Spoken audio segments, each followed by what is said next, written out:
যারা আজকে এত বড় ক্ষতি করছে, বিটিভি জ্বালাই দিছে, এরা মেট্রো রেল জ্বালাই দিছে, এরা চান্স পাইলে পদ্মা সেতু ভেঙে দিত, শুধু চান্স পায় নাই। বঙ্গবন্ধু কন্যার কাছে ক্ষমতা ভুল শুদ্ধ থাকলেও উনার কাছে ক্ষমতা নিরাপদ, আর এদের কাছে ক্ষমতা গেলে কি হবে এইটার নমুনা আপনারা অল্প দিনের মধ্যে, এই 2-3 দিনের মধ্যে দেখছেন। অধিকার ছাড়িয়া দিয়া অধিকার রাখিবার মতো বিড়ম্বনা আর নাই, এইটা রবীন্দ্রনাথের কথা ছিল।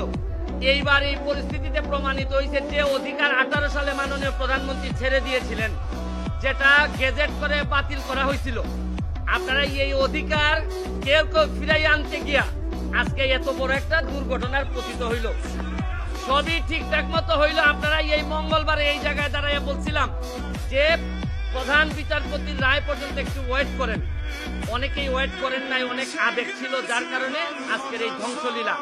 আমি আরো জিনিস বলতে চাই, এই মঙ্গলবারের পরে বৃহস্পতিবারেও প্রশাসন চাইলে, প্রধান বিচারপতি বা আমাদের সুপ্রিম কোর্ট চাইলে বৃহস্পতিবারও একটা সমাধান দিতে পারতেন বলে আমি মনে করি।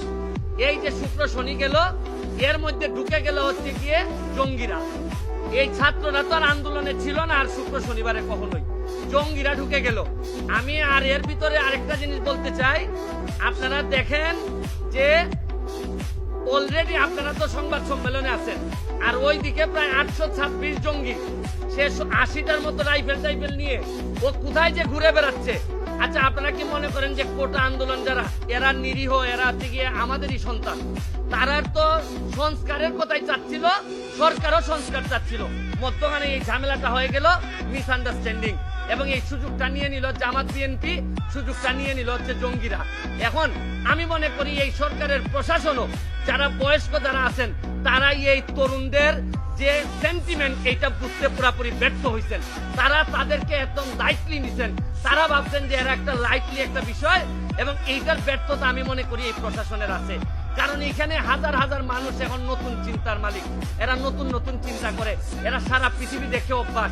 আপনি জানেন যেখানে 18 সালে এরা পথে নেমে আসছিল, এখন আবার যে ঘটনাটা ঘটলো, এটা প্রশাসনও চাইলে আরো কন্ট্রোল করতে পারতেন। এবং আরেকটা ব্যর্থতা আছে, আমাদের যে এই সরকারের বিরুদ্ধে দেশি বিদেশি চক্র, এরা অ্যাক্টিভ, তারা চায় এই সরকারকে বিপদে ফেলতে। সরকারেরও বোঝা উচিত ছিল যে যে কোনো একটা আন্দোলন হোক না কেন, আজকে ছাত্র, কালকে অন্যদের আন্দোলন হোক, এইটার মধ্যে জঙ্গিরা এসে ঢুকবে, জামাত শিবির এসে ঢুকবে। এইখানে প্রশাসনও ব্যর্থ হয়েছে, এটা বলতে আমি অ্যাড্রেস করতে ব্যর্থ হয়েছে।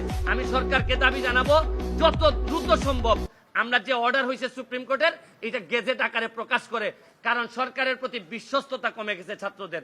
এইটারে বাড়ানোর জন্য আমাদের কোর্টের প্রতি বিশ্বস্ততা কমে গেছে, কারণ কোর্ট বলার পরও ছাত্ররা শুনে না, প্রধান বিচারপতি বলার পরও ছাত্ররা শুনে না।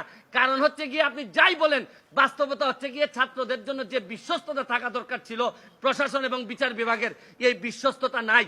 আরেকটা জিনিস বলতে চাই, আকাশের যে জায়গায় মেঘ জমা হয়, আইসা বৃষ্টি পড়ে আদালতের উপর। আপনি বিভিন্ন সংসদের ঝামেলা, নীতি নির্ধারণের ঝামেলা, এগুলা সব কেন আইসা সুপ্রিম কোর্টের বৃষ্টিপাত হইতে হবে? এগুলা তো সুপ্রিম কোর্টের ঝামেলা ছিল না।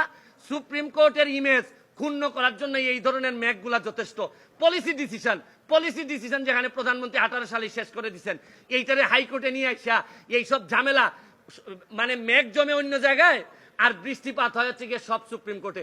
আমি বিশ্বাস করি সুপ্রিম কোর্টের ইমেজ এতে ক্ষুণ্ণ হয়, পরবর্তীতে এইসব বিষয়ে যেন আরো সচেতন থাকেন সুপ্রিম কোর্ট, এবং প্রশাসনের জন্য সতর্ক থাকে, এবং দ্রুত আমি মনে করি গ্যাজেটটা দিয়ে আমি বাচ্চাদের যারা আছে তাদেরকে বলবো, তোমরা বাড়ি ফিরে যাও, তোমরা যা চাইছিলা তার চেয়ে বেশি তোমরা পাইছো।